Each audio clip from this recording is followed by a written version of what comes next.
Hello friends, welcome to happy school by ഐഫർ. അപ്പോൾ നമുക്കിന്ന് 8ാം ക്ലാസ്സിലെ ഫസ്റ്റ് യൂണിറ്റ് ആയിട്ടുള്ള ബോൺസ് ഓഫ് ലൈഫാണ് നമ്മളിന്ന് ഡിസ്കസ് ചെയ്യാൻ പോകുന്നത്. അപ്പോൾ അതിലെ ഇമ്പോർട്ടൻ്റ് ആയിട്ടുള്ള ഒരു ചാപ്റ്ററാണ് a long walk with granny written by Ruskin Bond. അപ്പോൾ നമുക്ക് ആ ചാപ്റ്ററിനെ കുറിച്ചൊന്ന് പറയാം അല്ലേ.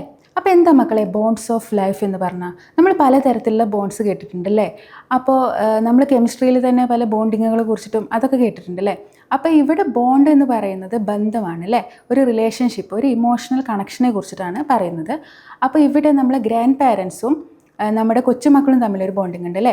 നമ്മുടെ അച്ഛനും അമ്മയും പാരൻസും നമ്മൾ തമ്മിലൊരു ബോണ്ടിങ് ഉണ്ട്, നമ്മുടെ ഫ്രണ്ട്സ് തമ്മിലുള്ള ഒരു ബോണ്ടിങ് ഉണ്ട്. അപ്പം നമ്മൾ ഇവിടെ ഈ ഒരു യൂണിറ്റിൽ ഡിസ്കസ് ചെയ്യാൻ പോകുന്നത് അത്തരത്തിലുള്ള ഗ്രാൻഡ് പാരൻസും ഗ്രാൻഡ് സണ്ണും തമ്മിലുള്ള ഒരു റിലേഷനെ കുറിച്ചിട്ടാണ് നമ്മൾ ഈ യൂണിറ്റിൽ ഡിസ്കസ് ചെയ്യാൻ പോകുന്നത്. അപ്പോൾ നമുക്ക് നമ്മുടെ ചാപ്റ്ററിലേക്ക് കടക്കാം. അപ്പോൾ നമ്മുടെ യൂണിറ്റ് തുടങ്ങുന്നതിന് മുന്നേ നമുക്കൊരു കോട്ട് നോക്കാം അല്ലേ. The greatness of humanity is not in being human but in being human. അതാരുടെ? മഹാത്മാഗാന്ധിയുടെ ഒരു കോട്ടാണ് ഈ ഒരു കോട്ട്. അപ്പോൾ എന്താ ഇതിൻ്റെ മീനിങ് എന്ന് പറയുന്നത്? Greatness of humanity is not in being human but in being human. അതായത് നമ്മൾ മനുഷ്യരാവുക എന്നുള്ളതിലല്ല ഗ്രേറ്റ്നെസ്, മറിച്ച് എന്താണ്, മനുഷ്യത്വം ഉണ്ടാവുക എന്നുള്ളതിലാണ് അല്ലേ കാര്യം. അതായത് നമ്മളെല്ലാവരും മനുഷ്യരാണ്, പക്ഷെ അവിടെ ഒരു മനുഷ്യത്വത്തിൻ്റെ ഒരു കണികയില്ലെങ്കിൽ അവിടെ ഒരു കാര്യമില്ല അല്ലേ, അത് യൂസ്ലെസ് ആണ്. അപ്പോൾ അതിൻ്റെ ഒരു ബോണ്ടിങ്ങിനെ കുറിച്ചിട്ടും ഇമോഷണൽ കണക്ഷൻ, അതുപോലെ പരസ്പരമുള്ള ഒരു എന്താ പറയുക റെസ്പെക്റ്റ്, അതിനെക്കുറിച്ചിട്ടൊക്കെയാണ് നമ്മൾ ഈ കംപ്ലീറ്റ് യൂണിറ്റിൽ നമ്മൾ ഡിസ്കസ് ചെയ്യാൻ പോകുന്നത്. അപ്പോൾ നമുക്ക് നമ്മുടെ സ്റ്റോറിയിലേക്ക് കടക്കാം. അപ്പോൾ നമ്മൾ എന്താ ഈ പിക്ചറിൽ കാണുന്നത്? ഒരു ബ്യൂട്ടിഫുൾ ആയിട്ടുള്ള പിക്ചറാണ് അല്ലേ. അതായത് ഒരു ഗ്രാൻഡ് പാരൻറ്റും അവരുടെ കൊച്ചുമകനും തമ്മിലുള്ള ഒരു ബോണ്ടിങ് ആണ് അവിടെ കാണിക്കുന്നത്. അവർ തമ്മിലുള്ള പരസ്പരമുള്ള ഒരു ലവ് ആണ് നമുക്ക് ഈ ഒരു ബ്യൂട്ടിഫുൾ പിക്ചറിൽ കാണുന്നത് അല്ലേ. അപ്പോൾ നമ്മൾ നമ്മുടെ ഒരു ഷോർട്ട് സ്റ്റോറിയിലേക്ക് വരികയാണെങ്കിൽ നമ്മുടെ റൈറ്ററെ കുറിച്ച് അറിയേണ്ടതുണ്ട് അല്ലേ. റൈറ്ററിൻ്റെ പേരാണ് റസ്കിൻ ബോണ്ട് അല്ലേ, ഒരു വെറൈറ്റി പേരല്ലേ. അപ്പോൾ റസ്കിൻ ബോണ്ട് എന്ന് പറയുമ്പോൾ അതിൽ തന്നെ ഒരു ബോണ്ട് ഉണ്ട് അല്ലേ. അപ്പോൾ നമ്മൾ പറഞ്ഞു വരുന്നത് എന്താണെന്ന് വെച്ചാൽ അദ്ദേഹം he is an Indian author. Okay, അദ്ദേഹം ഒരു Indian ഓതറാണ്.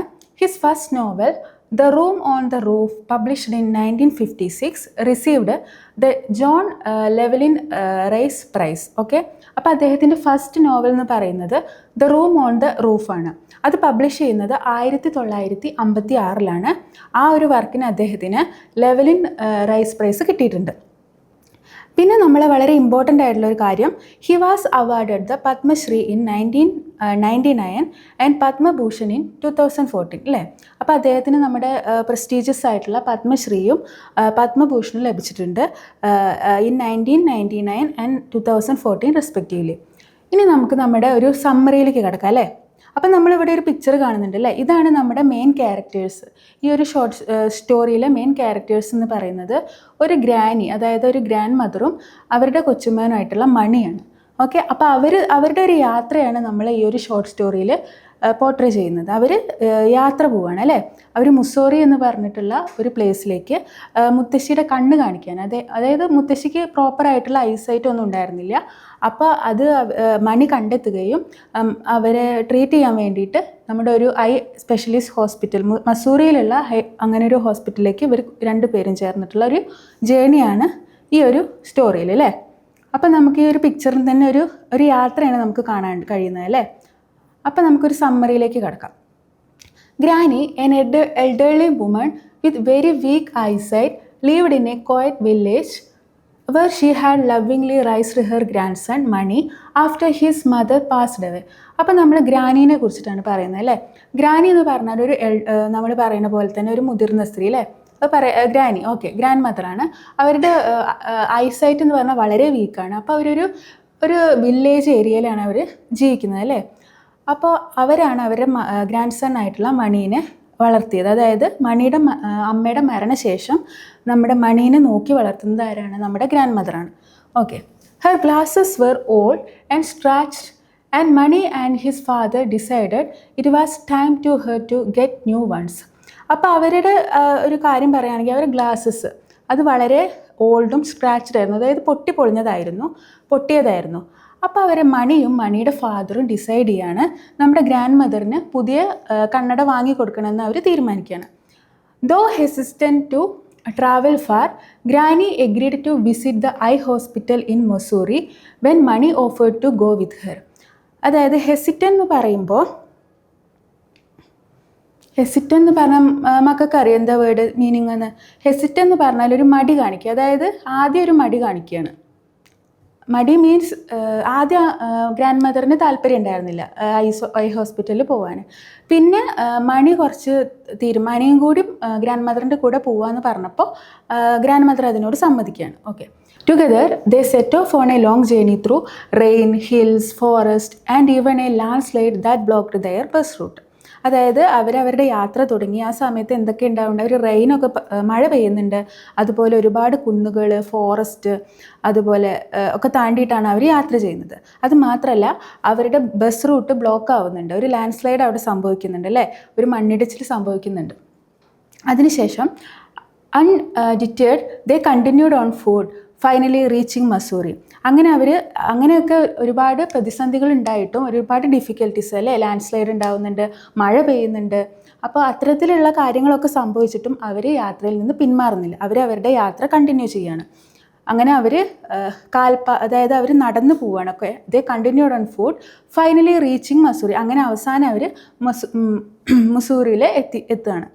After staying at a dharamshala they visited the hospital where the doctor replaced her useless glasses with stronger ones. അതിനുശേഷം അവർ ധർമ്മശാലയിൽ താമസിക്കുന്നുണ്ട്. അതിനുശേഷം ഹോസ്പിറ്റലിൽ വിസിറ്റ് ചെയ്തിട്ട് ഡോക്ടർ യൂസ്ലെസ് ഗ്ലാസ്സസ് റീപ്ലേസ് ചെയ്തിട്ട് സ്ട്രോങ്ങർ വൺസ് കൊടുക്കുന്നുണ്ട്. അതായത് ഗ്രാൻഡ് മദറിന് നല്ല കണ്ണടകൾ കിട്ടുന്നുണ്ട് അല്ലേ. അതായത് മറ്റേ കണ്ണൊക്കെ നല്ല രീതിയിൽ പരിശോധിച്ചതിന് ശേഷം നല്ല പവറുള്ള കണ്ണടയൊക്കെ കൊടുക്കുന്നുണ്ട്. For the first time in years granny could see Mani clearly and was overjoyed. അങ്ങനെ ഒരുപാട് വർഷങ്ങൾക്ക് ശേഷം നമ്മുടെ ഗ്രാൻഡ് സൺ ആയിട്ടുള്ള മണീനെ നല്ല രീതിയിൽ പ്രോപ്പറായിട്ട് നമ്മുടെ ഗ്രാൻഡ് മദറിന് കാണാൻ സാധിക്കണം. അപ്പോൾ ഗ്രാൻഡ് മദറിന് ഒരുപാട് സന്തോഷമാകുന്നുണ്ട് അല്ലേ. They returned home with new glasses, shoes, a cowbell and hearts full of happiness. അങ്ങനെ അവർ ഒരുപാട് സാധനങ്ങളായിട്ടാണ് വീട്ടിലേക്ക് മടങ്ങുന്നത് അല്ലേ. കണ്ണൊക്കെ കാണിച്ചു, നല്ല രീതിയിൽ കാഴ്ച കിട്ടി അല്ലേ, നല്ല രീതിയിൽ ഗ്രാൻഡ് സണ്ണിനെ കാണാൻ കഴിയുന്നുണ്ട്. അപ്പോൾ ഒരുപാട് സന്തോഷത്തോടെ ഷൂസും കണ്ണടകളും അതുപോലെ നമ്മുടെ പശു, അതായത് നമ്മുടെ സ്റ്റോറിയിൽ അറിയാമല്ലേ, നമ്മുടെ മണിയുടെ വീട്ടിൽ ഒരുപാട് അനിമൽസ് ഉണ്ടെന്ന് പറഞ്ഞിട്ടുണ്ടല്ലേ, കൗസൊക്കെ ഉണ്ട്. അപ്പോൾ അതിൻ്റെ കഴുത്തിൽ കെട്ടാൻ കൗബെൽസും കാര്യങ്ങളൊക്കെ ആയിട്ടാണ് അവർ വീട്ടിലേക്ക് തിരിച്ചു വരുന്നത് ഒരുപാട് സന്തോഷത്തോടെ. ഹേർട്സ് ഫുൾ ഓഫ് ഹാപ്പിനെസ് എന്നാണ് പറയുന്നത്. അപ്പം നമ്മൾ ഈ ഒരു സ്റ്റോറിയിൽ പ്രധാനമായിട്ട് ഡീൽ ചെയ്യുന്നത് എന്താ, ഗ്രാൻഡ് പാരൻസും ഗ്രാൻഡ് ചിൽഡ്രനും തമ്മിലുള്ള ഒരു ഇമോഷണൽ കണക്ഷൻ, അവർ തമ്മിലുള്ള ബോണ്ടിങ്, കെയറിങ്, അതിനെക്കുറിച്ചൊക്കെയാണല്ലേ ഡിസ്കസ് ചെയ്ത്. അപ്പോൾ നമുക്കതിൻ്റെ തീംസ്, ഈ സ്റ്റോറിയിൽ പ്രധാനമായിട്ട് വരുന്ന കുറച്ച് തീംസ് ഉണ്ട്, അത് നമുക്കൊന്ന് നോക്കി വരാം അല്ലേ. അപ്പോൾ the primary theme of a long walk with granny by Ruskin Bond is the powerful bond between a young boy and his grand mother, emphasising love, loyalty and the passing down of wisdom across generations. അപ്പോൾ ഇവർ തമ്മിലുള്ള ഒരു bonding മാത്രമല്ല, ഒരുപാട് കാര്യങ്ങൾ നമ്മളെ ഈ മണി ഈ ഒരു യാത്രയിൽ ഒരുപാട് കാര്യങ്ങൾ വിസ്ഡം നേടുന്നത് നമ്മുടെ ഈ ഒരു കോൺവെർസേഷനിലൂടെയാണ് അല്ലേ. നമ്മുടെ ഗ്രാൻഡ് മദറുമായിട്ടുള്ള ആ ഒരു ഇൻട്രാക്ഷനിലൂടെ അവൻ നാച്ചുറൽ ബ്യൂട്ടി എൻജോയ് ചെയ്യുന്നുണ്ട്.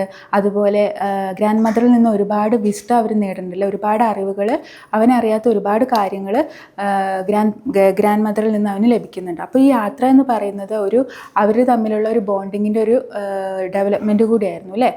അപ്പോൾ അങ്ങനെയാണ് നമ്മുടെ ഈ ഷോർട്ട് സ്റ്റോറി പോകുന്നത്. അപ്പോൾ നമ്മുടെ എക്സാം പോയിൻ്റ് ഓഫ് വ്യൂവിൽ നോക്കുകയാണെങ്കിൽ നമുക്ക് ഈ ഒരു സ്റ്റോറിയിൽ നിന്ന് പ്രധാനമായിട്ട് വരാൻ ചാൻസ് ഉള്ളത് നമ്മുടെ ഒരു ക്യാരക്ടർ സ്കെച്ചാണ് അല്ലേ. അത് ക്യാരക്ടർ സ്കെച്ച് എന്ന് പറയുമ്പോൾ മണി ഗ്രാൻഡ് മദറിൻ്റെ ആവാം, മണിയുടെ ആവാം. അപ്പോൾ നമുക്ക് മണിയുടെ ഒരു ക്യാരക്ടർ സ്കെച്ച് നോക്കി വരാം. അപ്പം നമ്മൾ മണിയുടെ ക്യാരക്ടർ സ്കെച്ച് എഴുതുമ്പോൾ ആദ്യം നമ്മൾ അവരുടെ പേര് എഴുതണം അല്ലേ. നേരെ സെൻറ്ററിൽ മണിയുടെ പേര് എഴുതിയിട്ട് വേണം നമ്മൾ സ്റ്റാർട്ട് ചെയ്യാൻ. അപ്പോൾ നമ്മൾ Mani is an 11-year-old boy who is kind, caring and responsible അല്ലേ. മണി എന്ന് പറയുന്നത് ഒരു 11 വയസ്സായിട്ടുള്ളൊരു ബോയ് ആണ്. അപ്പോൾ വളരെ കൈൻഡാണ്, കെയറിങ് ആണ്, പിന്നെ വളരെ റെസ്പോൺസിബിളാണ്. അതായത് റെസ്പോൺസിബിൾ എന്ന് പറയുമ്പോൾ അവനൊരു മുൻകൈ എടുത്തത് കൊണ്ടാണല്ലോ നമ്മുടെ ഗ്രാനീനെ ഐ ഹോസ്പിറ്റലിൽ കൊണ്ടുപോയത്. അതുമാത്രമല്ല ഗ്രാൻഡ് മദറിനോട് അവന് വല്ലാത്തൊരു കെയറിങ് ഉണ്ട് അല്ലേ. ഗ്രാൻഡ് മദറുമായിട്ട് സമയം സ്പെൻഡ് ചെയ്യാനും അതുപോലെ ഗ്രാൻഡ് മദറിൻ്റെ കഥകൾ കേൾക്കാനും അതൊക്കെ അവന് ഭയങ്കര ഇഷ്ടമാണ്. അപ്പോൾ അതാണ് നമ്മൾ വളരെ കെയറിങ് ആണ്, റെസ്പോൺസിബിൾ ആണെന്ന് പറഞ്ഞത്. Though young he shows great maturity and love for his grand mother who raised him after his mother passed away. അതായത് നമ്മൾ പറഞ്ഞു ഒരുപാട് മെച്യൂരിറ്റി ഉള്ളൊരു ബോയാണ് നമ്മുടെ മണി. അപ്പോൾ അവൻ്റെ അമ്മയുടെ മരണശേഷം അവനെ വളർത്തുന്നത് ഗ്രാൻഡ് മദറാണ് അല്ലേ. അതുകൊണ്ട് തന്നെ അവൻ കൂടുതൽ സമയവും അച്ഛനേക്കാളും ഉപരി ഗ്രാൻഡ് മദറിൻ്റെ കൂടെയാണ് ടൈം സ്പെൻഡ് ചെയ്തത്. അപ്പോൾ അതാണ് പറയുന്നത് എന്താണ്, love for his grand mother who raised him after his mother passed away. Mani is also supportive and helpful. He volunteers to Granny to Mussoorie and carries their bedding during the journey. അതായത് നമ്മൾ പറഞ്ഞു അവർ മൊസോറിയിലേക്ക് യാത്ര തിരിക്കുന്ന സമയത്ത് ആ ഒരു യാത്രേന് നേതൃത്വം കൊടുക്കുന്നത് ആരാണ്, നമ്മുടെ മണിയാണ് അല്ലേ. അപ്പോൾ അവനൊരു മുൻകൈ എടുത്തത് കൊണ്ടാണ് ഗ്രാനി ആ യാത്രയ്ക്ക് തയ്യാറാകുന്നത് അല്ലേ. ഗ്രാനിക്ക് തുടക്കത്തിൽ ഗ്രാനിക്ക് അത്ര താല്പര്യമൊന്നും ഉണ്ടായിരുന്നില്ല അല്ലേ. ഇത്ര ദൂരം മൊസൂറിലേക്ക് പോകാമെന്ന് പറഞ്ഞാൽ ഗ്രാനിക്ക് താല്പര്യം ഉണ്ടായില്ല. പക്ഷെ മണി മുൻകൈ എടുത്തത് കൊണ്ടാണ് ഒരുപാട് നിർബന്ധിച്ചത് കൊണ്ടാണ് ഗ്രാനി ആ യാത്രയ്ക്ക് തിരിക്കുന്നത്. അങ്ങനെ അവർ യാത്രയുടെ കൂടെ എന്താണ് ബെഡിങ് അടക്കം കൊണ്ടുപോകണം. ആ ജേണിയിൽ നമ്മൾ ആ പിക്ചറിൽ കാണാം, നമ്മുടെ സ്റ്റോറിയിൽ അല്ലേ, നമ്മുടെ മണിയുടെ പുറകിൽ ഒരു ബെഡിങ് ഒക്കെ റോൾ ചെയ്തിട്ട് ബാഗിൽ തൂക്കിയിട്ടാണ് അവർ യാത്രയ്ക്ക് തിരിക്കുന്നത്. അപ്പോൾ അത്രയും കെയറിങ്ങും റെസ്പോൺസിബിളും വളരെ മെച്ചുവേർഡ് ആയിട്ടുള്ള ഒരു ബോയാണ് മണി അല്ലേ. അപ്പോൾ നമുക്ക് ഏകദേശം ഇത് വളരെ ഇമ്പോർട്ടൻ്റ് ആയിട്ടുള്ള പോയിൻറ്റ്സുകളാണ്. മണിയുടെ ക്യാരക്ടർ സ്കെച്ച് വെച്ചിട്ട് ക്വസ്റ്റ്യൻ വന്നാൽ നമുക്ക് ഈ ഒരു പോയിൻറ്റ്സ് ഒക്കെ ആഡ് ചെയ്യാം. അപ്പോൾ നമ്മൾ ഈ ഒരു യൂണിറ്റിൽ ബോണ്ട്സ് ഓഫ് ലൈഫ് അല്ലേ, അപ്പോൾ അവർ തമ്മിലുള്ള ഒരു ബോണ്ടിങ്ങിനെ, ഗ്രാൻഡ് മദറും മണിയും തമ്മിലുള്ള ആ ഒരു ബോണ്ടിങ്ങിനെ കുറിച്ചിട്ടാണ് നമ്മൾ ഇവിടെ കംപ്ലീറ്റ് ആയിട്ട് ഡിസ്കസ് ചെയ്തിരിക്കുന്നത്. അപ്പോൾ നമുക്ക് ഒരു എക്സ്പെക്റ്റഡ് ആയിട്ടുള്ള ക്വസ്റ്റ്യൻസ് എന്ന് പറയുമ്പോൾ ഗ്രാൻഡ് മദറിൻ്റെയോ അല്ലെങ്കിൽ മണിയുടെയോ ഒക്കെ ഒരു ക്യാരക്ടർ സ്കെച്ച് ചോദിക്കാനുള്ള ചാൻസ് ഉണ്ട്. അതുപോലെ അന്ന് ആ ഒരു യാത്രയിൽ അവിടെ ഉണ്ടായിരുന്ന ഒരുപാട് സംഭവങ്ങൾ നമ്മൾ പറഞ്ഞു അല്ലേ, ലാൻഡ് സ്ലൈഡ് ഉണ്ടാകുന്നുണ്ട്, മഴ ഉണ്ടാകുന്നുണ്ട്. അങ്ങനെ അവർ ആ ഒരു ഡിഫിക്കൽട്ടീസിൻ്റെ ഇടയിൽ അവർ എന്നിട്ടും ആ യാത്രയിൽ നിന്ന് പിന്മാറാതെ അവർ മുന്നോട്ട് പോകുന്നുണ്ട് അല്ലേ. ആ യാത്ര അവസാനം അവർ മുസോറിയിൽ ഐ ഹോസ്പിറ്റലിൽ നമ്മുടെ ഗ്രാനീനെ കാണിക്കുന്നുണ്ട്. അപ്പോൾ അത്തരത്തിൽ ഇതൊക്കെ ചിലപ്പോൾ നമ്മുടെ മണി അവൻ്റെ ഡയറിയിൽ കുറിച്ചിട്ടുണ്ടാവും അല്ലേ, അന്നുണ്ടായ സംഭവങ്ങൾ. അപ്പോൾ അത് ഡയറി എൻട്രി ആയിട്ട് ചിലപ്പോൾ ചോദിക്കാൻ ചാൻസ് ഉണ്ട്. അപ്പോൾ മക്കളെല്ലാവരും അത് നല്ല രീതിയിൽ പ്രാക്ടീസ് ചെയ്യേണ്ടതുണ്ട്. അതുപോലെ നമുക്ക് ചോദിക്കാൻ ചാൻസ് ഉള്ളത് ലെറ്ററാണ് അല്ലേ. നമ്മുടെ ലെറ്ററല്ല, നരേഷൻ ചോദിക്കാൻ ചാൻസ് ഉണ്ട്. നമ്മുടെ ഫാദറിനോട് നടന്ന സംഭവങ്ങളൊക്കെ നരേറ്റ് ചെയ്തിട്ട് നമ്മളെ മണി പറഞ്ഞിട്ടുണ്ടാവും അല്ലേ. നമ്മളും ഒരു സംഭവത്തെക്കുറിച്ചിട്ട്, അന്ന് നടന്ന സംഭവങ്ങളെക്കുറിച്ചിട്ട് ഡീറ്റെയിൽ ആയിട്ട് പറഞ്ഞിട്ടുണ്ടാവും. അപ്പോൾ ഒരു നരേഷൻ ചോദിക്കാൻ ചാൻസ് ഉണ്ട്. അപ്പോൾ ഇത്തരത്തിലുള്ള ക്വസ്റ്റ്യൻസൊക്കെ നമ്മൾ നല്ല രീതിയിൽ പ്രാക്ടീസ് ചെയ്യണം. അപ്പോൾ നമുക്ക് അടുത്ത വീഡിയോ ആയിട്ട് വീണ്ടും കാണാം.